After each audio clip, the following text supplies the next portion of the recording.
My mom texted me, "Don't come to the wedding. You and your kids just make things awkward." No warning, no phone call, just that sentence, cold and final, lighting up my screen while I stood in the pharmacy line with a $140 prescription in my hand. My sister reacted with a laughing emoji. I stared at it for a second, then typed back, "Then you won't need my card for the venue." They kept laughing in the group chat, completely unaware that I was already holding the one thing they couldn't afford to lose. And that's where everything began to unravel. Before I tell you how it all played out, hit like and tell me in the comments, have you ever had family turn cruel the moment you finally said enough? When people hear stories like mine, they always ask the same question: how could your own family treat you like that?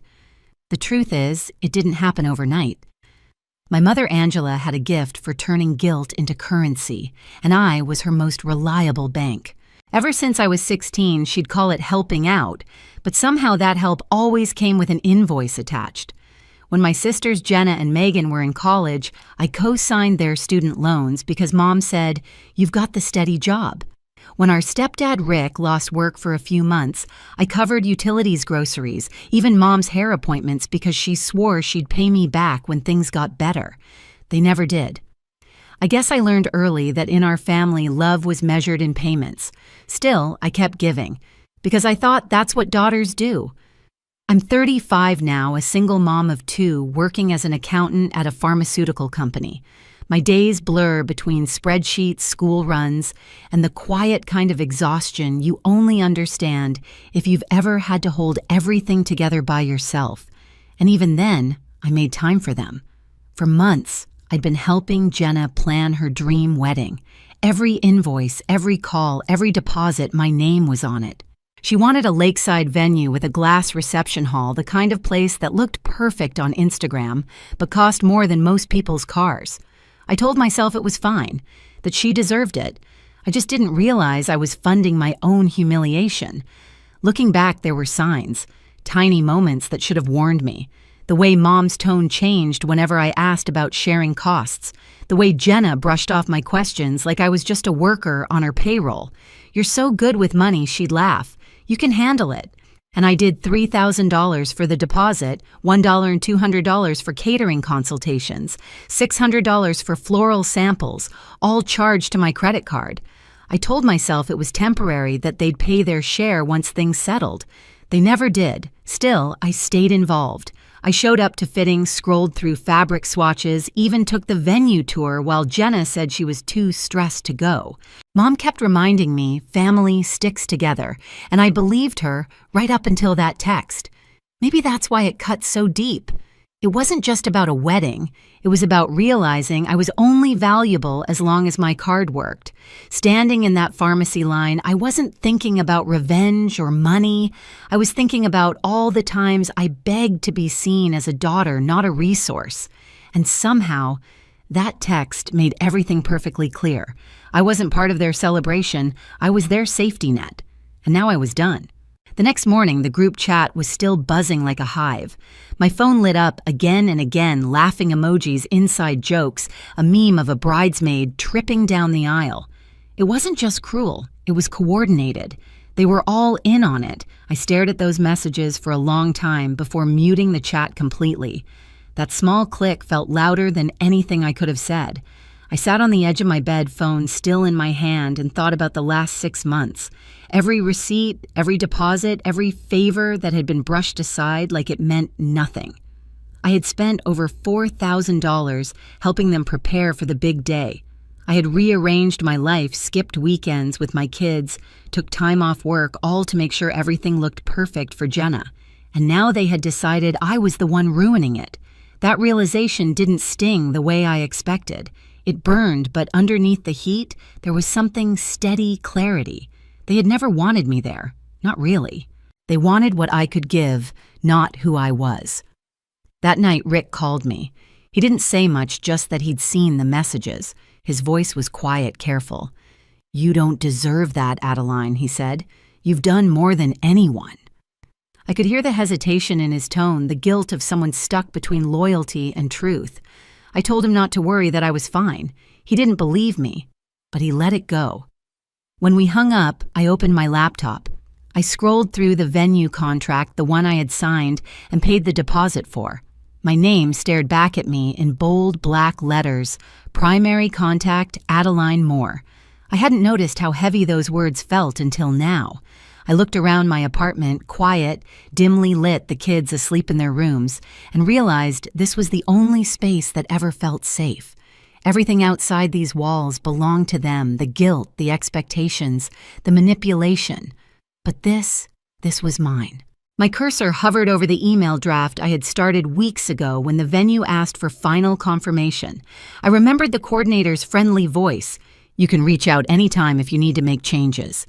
My fingers tapped the keys before I could second-guess myself. I typed, "Can I cancel the booking if needed?" and hit send. The next morning, the reply came, "Yes, since you're the primary on file." I sat back, reading it twice, my pulse steady for the first time in days. They thought I'd stay quiet, that I'd keep paying, keep apologizing, keep trying to earn a seat at a table that had already decided I didn't belong. But what they didn't know, what they never imagined, was that the table was about to disappear entirely. I didn't cancel the venue right away. I waited 2 days long enough for them to keep laughing, long enough for the silence to grow sharp. By Wednesday morning, Jenna posted a countdown on her Instagram story, 12 days until forever.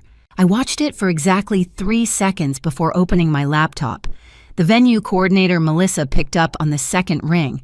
She remembered me right away, probably because I was the only one who ever showed up for the planning meetings. "Hi, Adeline. Are we confirming the final payment today?" she asked, cheerful as ever. "Actually," I said, keeping my voice calm, "I need to cancel the event." There was a pause on the line. Then, in that quiet, I could almost hear her nod.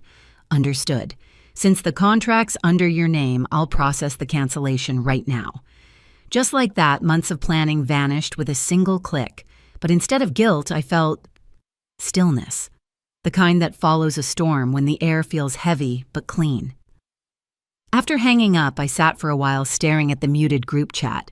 They were still posting memes about the drama queen ruining the mood. I almost smiled, because in a few hours they'd realize what real drama looked like. That afternoon, I made a second call to Carla and Denise, my 2 oldest friends from college. They'd eloped during the pandemic and never got to celebrate properly. When I told them the date and the venue were suddenly free, they thought I was joking. "No joke," I said. "It's yours if you want it. My treat." There was silence, then soft crying through the line. They didn't know it, but they were saving me too. Giving that day a new purpose meant I didn't have to carry its ugliness anymore. By evening, the group chat had gone quiet. I knew why. The payment must have bounced, and the venue had probably sent the cancellation notice. I imagined the panic spreading like wildfire, Jenna refreshing her email, Mom pacing the living room, Megan typing in all caps. I poured myself a glass of water, leaned against the counter, and waited. Not out of cruelty, but curiosity. How long would it take before they realized the only person who ever kept things together was gone? They had turned my kindness into a joke. Now they were about to learn what happens when the punchline walks away. The fallout started faster than I expected. By Thursday morning, my phone was vibrating nonstop. Jenna, Mom, and Megan all calling, all leaving the same frantic messages. Why did the venue say the booking's gone? Adeline, call me back right now. What did you do? I didn't answer. I wanted them to feel that silence. For once, they could sit in the confusion they'd built for me all these years. By noon, Rick called. His tone was low but steady. "They're losing it," he said. "Jenna's crying, your mom's yelling, and Megan's trying to find someone to blame. I told them this would happen." He paused. "I'm sorry, kiddo. You deserved better. I didn't cry, I just said thank you for seeing it." That night, my mother called my house phone, a number she hadn't dialed in years. The ring sounded foreign in my own home. When I answered, she didn't waste time with greetings. "How could you do this to your sister? You sabotaged her wedding." I let her rant, her voice sharp and trembling. When she finally stopped to breathe, I asked quietly, was I even invited anymore? There was silence. Then she tried to backtrack. "You took that message the wrong way. We were joking. You know Jenna gets stressed. She didn't mean it." I almost laughed. "You all thought it was funny enough to post memes, Adeline." She said, her voice trembling between anger and guilt. "Don't make this worse. Just fix it." I hung up. No yelling, no dramatic exit, just a clean disconnect. The next morning, I met Rick for coffee downtown. He looked tired, the kind of tired that lives in your eyes. "Your mom's been impossible," he said. "Jenna's calling every venue within 50 miles, but everything's booked." "What about the catering?" I asked. He shook his head. "Refunds are gone. Non-transferable." For the first time, I saw the corners of his mouth twitch into something close to a smile. "You know, I told her if she doesn't apologize to you, I'm not paying a dime." I sipped my coffee, letting the warmth fill the quiet between us. "And what did she say?" He looked down. She said, "I'm being manipulated by you." I smiled back. "Maybe you're just paying attention." By Sunday, the silence from their end turned eerie. No calls, no updates, not even a single post from Jenna. I thought that was the end of it until Rick texted, "They found a new venue. Wednesday evening. Cheap banquet hall outside town." He didn't need to say more. I could picture it already, the fluorescent lights, folding chairs, buffet trays, steaming under tinfoil. On the day of the wedding, it rained. Not a soft drizzle, but a cold, relentless downpour that turned the parking lot into a puddle. I wasn't there, but I didn't have to be. People sent me photos. A cousin texted, "What happened? It looks sad." Jenna didn't tag me in anything, of course, but Megan slipped up, posted a blurry shot of the hall beige walls, plastic flowers, cheap sound system. The caption read, "Round 2, no drama." The irony almost made me laugh. Later that night, Rick called. "You won't believe this," he said. During the bouquet toss, one of Jenna's old friends caught it and shouted that the groom's still been texting her. Whole place went silent. I covered my mouth, not out of shock, but to hide the smile I didn't want him to hear. "Your mom blamed me," Rick continued. "Said I invited the wrong people, said this is all my fault. I told her she pushed away the only person who ever kept this family together." He exhaled long and heavy. I think she finally understood it. Maybe not the words, but the silence after. When the call ended, I sat on my couch for a long time, listening to the quiet hum of the refrigerator, the faint breathing of my kids asleep down the hall. I expected to feel vindicated, maybe triumphant, but instead, I felt calm, like something heavy had finally slid off my chest. The next morning, Jenna texted me for the first time since the chaos began, "You must feel proud of yourself." "Everyone's talking about how cold you are." I stared at the message thumb hovering over the screen. For a moment, I considered replying, explaining, defending myself. But what would be the point? She didn't want the truth. She wanted a reaction. So I put the phone face down and let it buzz against the table until it stopped. A few days later, Rick texted again, 2 words, "I'm leaving." I called him immediately. "You mean?" "Yeah," he said. "I told your mom I'm done. I can't live in a house where decency is treated like betrayal." His voice softened. "I added your name to my insurance, by the way. You're the only one who ever treated me like family." My throat tightened, but no tears came. I just whispered, "Thank you." That night I walked out to the balcony. The rain had stopped. The air smelled clean, like everything had been washed new. I thought about the text that started it all, my mom's cold words, the emojis, the laughter. They thought I was being petty when I pulled away. But they never understood it wasn't revenge. It was release. For years I'd been paying for their peace. Now for the first time, it was mine. Rick moved out a week later. No fight, no shouting, just a quiet departure that said everything words couldn't. He left a note on my doorstep written in his small, careful handwriting, "You were right to walk away first." When we met for coffee a few days later, he looked lighter, younger somehow. "The house is unbearable," he said. "Your mom's pretending everything's fine, but Megan's unemployed, and Jenna's drowning in debt from that wedding." He stirred his cup slowly. "You know what's funny? They still haven't apologized. Not once." I smiled, but there was no satisfaction in it, just understanding. They can't. Apologies mean admitting the well is dry. He laughed softly, then handed me a small envelope. Inside was a check. "Part of that loan I took for them," he said. "They'll never see a dime of it again, but you deserve this back." I shook my head and slid it back toward him. "Keep it, Rick. You paid enough already."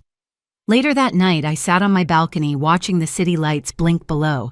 My phone buzzed a text from Mom. "You've made your point, but this is still your family." I read it once, then typed back, "I didn't cut anyone off. I just stopped funding my own mistreatment." She never replied. Inside, my kids were laughing, building a pillow fort in the living room. I looked at them and realized that peace wasn't loud or flashy. It was quiet, steady, and finally, mine. For the first time in years, I didn't feel responsible for everyone else's happiness, just my own. I used to think love meant staying, no matter how much it hurt, that loyalty was about carrying the weight even when it wasn't mine. But now I know love without respect is just control dressed as care. Walking away wasn't revenge, it was survival. If there's one thing this whole mess taught me, it's that peace doesn't always come from fixing what's broken. It comes from finally letting it fall. So if you've ever had to choose between your peace and your family's approval, take it from me. Choose peace. You'll sleep better. You'll breathe again. And if this story hit a little too close to home, tell me where you're watching from, and don't forget to subscribe for more stories like this.